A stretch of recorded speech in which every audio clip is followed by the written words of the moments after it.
কিন্তু কি কোন আমনে সব কথা বুঝি না, হ্যাঁ হ্যাঁ করি, হ্যাঁ ঠিক না বুঝাও হ্যাঁ কই, বুঝাও হ্যাঁ কই।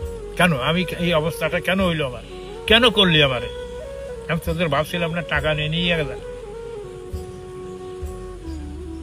না আমি আমি আমি আমি এই জায়গাটায় আপনাকে একটু থামাবো, কারণ হচ্ছে আপনি যে কথাটা বলছেন যে হ্যাঁ আপনার তার সবকিছু আপনার নিয়ে নিয়েছে, কিন্তু তাদের মধ্যে কি একটা মুহূর্ত আফসোস হয় না যে আমার বাবার সাথে আমরা যেটা করছি? এটাই হইতো, এটাই যদি হইতো তাহলে কেন এই কাজটা করলো, কেন করলো?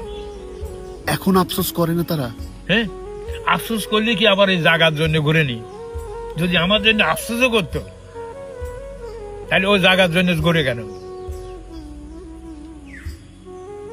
একবার ডাকাতি গেছস, আবারও ডাকাতি করবার জন্য ঘুরতেছ, তাহলে কেমন বুঝাবো?